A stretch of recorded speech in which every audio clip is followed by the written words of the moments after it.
razı olsun. Yok ben bir şey.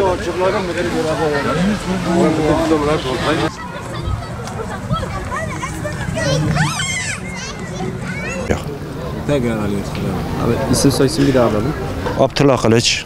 Abdullah abi sizce Gazze'de yaşananlar bir savaş mı yoksa soykırım mı?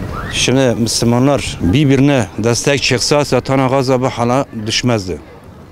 Şimdi akşam bir haberleri seyrediyorum. İnan ki sıfıra önümüze gelirse yani ister istemez insan vicdan azabı çekiyor. Yani çocuk demeden, yaşlı demeden hep öldürüyor, üstüne bomba atılıyor. Yani bir ülkeyi yok etti. Yani bu Suudi Arabistan'da hiç ses çıkmıyor. Mesela hepsi Türkiye gibi ses çıkarsaydı zaten bu duruma gelmezdi. Kaç ülke Müslümanlar var? Çok değil mi? Ama birbirine destek çıksaydı zaten bu duruma düşmezlerdi değil mi? Yani inşallah buna bir çözüm olur. Müslümanları yok etmek. Müslümanları yok ediler. Ses çıkması lazım. Destek vermesi lazım. Sonuçta Gazze Müslümanlar hep biz kardeşiz. Hepsi din kardeşiz. İster istemez insan azap, vicdan azabı çekiyor. Yardım etmek lazım. Destek çıkması lazım. Başka ne diyeceğim? Zaten bu Gazze bu duruma gelmezdi. Görürsen gözün nedir? Eğer Muhammed'in ümmette zaten bu duruma gelmezler değil mi? Müslüman olarak zaten birbirine destek çıkması lazım. Müslüman olarak. Almasınlar İsrail malı ya. İsrail malı hiç istemem ya. Ben kendim şahsım ben İsrail'in kolarını hiç içmem.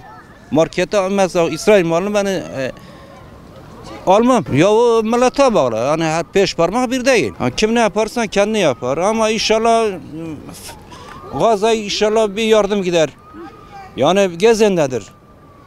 Açlar, susuzlar, ilacı yok.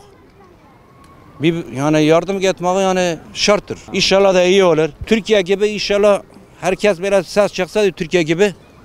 Yani Sayın Cumhurbaşkanımıza yani Allah razı olsun. Yani gene de destek çıkıyor. Soykırımdır, savaş değil. Dünyanın hiçbir tarafında bu şekilde bir savaş yürütülmedi. Sadece Müslümanlar üzerinde değil, insanlık üzerindeki aciziyeti de gösterdi bu. Yani diğer insan haklarıymış, evrensel bildirgelermiş, çocuk haklarıymış. Bunların hepsinin yalan olduğunu, küresel güçlerin bir oyunu olduğu, maşası olduğunu ortaya gösterdi Gazze. Barbar, soykırım zaten. Soykırımdır bu. Bu bir savaş değildir. Savaş askeri birlikler arasında olur. Ama burada sivil, özellikle hastanelerin, pazar yerlerinin, okulların bombalanması bu bir savaş değil. Bu direkt soykırımdır. Adamların inancına göre zaten diyor ki biz diyor onların diyor hepsini öldüreceğiz diyor. Bizim kitabımızda, bizim dinimizde var anlayışıyla yaklaşıyorlar olaya. İnsanı en çok acıtan, yaralayan yerlerden bir tanesi de o ki İslam 57 tane İslam devleti denilen devletin bir araya gelip hiçbir şey yapamaması. Sadece kınamakla yetinmeleri. Bahçeye giren domuzu kış kış yaparaktan çıkartamazsın. İsrail bir domuzdur, bahçeye dadanmıştır. Onu anladığı şekilde güç kullanaraktan dışarı çıkartmak lazım. Ya Müslüman ülkelerin birlik olması lazım. Yani bu ümmetin hilafet, eskiden nasıl ki hilafet vardı, hilafet çatısı altında birleşmesi, ümmet olması lazım. Zaten Müslümanları paramparça yapıp milliyetçilik akımını soktular. Herkese dediler ki en üstün millet sizsiniz, siz ki herkese milliyetçiliği verdiler. Ümmetçiliği parçaladılar bu yüzden.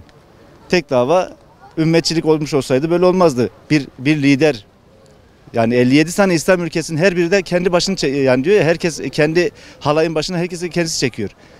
Birlik olmadığı için böyle oluyor. Birlik olacak az önce söylediğimiz gibi. Yani tek bir çatı altında birleşmesi lazım. Bu da hilafetten geçer. Boykot etkilidir ama yeterli değildir. Yani boykotun Müslümanları kandırmak için işte boykot etkili olmuyor, şöyledir böyledir söylemler yapılıyor ama ben buna katılmıyorum. Boykot etkilidir. Vatandaşın bireysel olarak senin benim gibi vatandaşların yapması gereken bir şeydir ama yeterli değildir. Yok, yani genel anlamda uyulmadığını görüyorum. Alışveriş yaparken ben kendimde gözlemlediğim kadarıyla uyulmuyor. Biz kendimiz bireysel olarak uymaya çalışıyoruz. Allah bu ümmete dirlik birlik versin. Ya soykırım ne savaş? Adamların nesi var? Tankı mı var? Topu mu var? Uçağı mı var? Kafir melun gelmiş dünyanın öbür ucundan gelmiş burada ümmeti Muhammed'i vuruyor. Bu İslam ülkeleri yok mu burada? İslam cumhuriyetleri yok mu? Yatıyorlar mı bunlar? Allah gene devletimizden razı olan.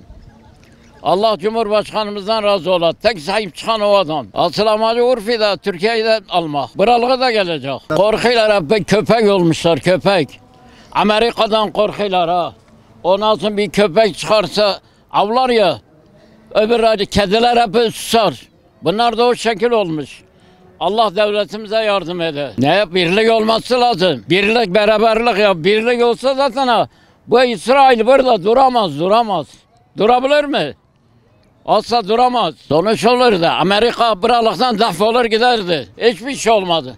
Bak benim dedem şehit. Ben de Kıbrıs şeyim. 1954 doğumluyum. Gönüllü olarak gittim. Ne için gittim? Ölsek şehide kalsak gazıyık dedik. Tabii yapması lazım ya. Ya önemli etkisi işte onun ekonomisini de o şekilde vuracaksın. Kendin alsın Türkiye'yi dolarla vurmayayım mı? Amerika bugün bir dolar 41 milyon olmuş ya. Ne oldu ki bu? Ne işimiz var bizim dolarla? Onu da özel yerleştirdi Türkiye'ye. Onlar öyle yasaktı dolar. Ya Allah devletimize yardım eder. Bak devletimizin bir dış hainler var, bir de içteki hainler var. Allah onlara yardım eder.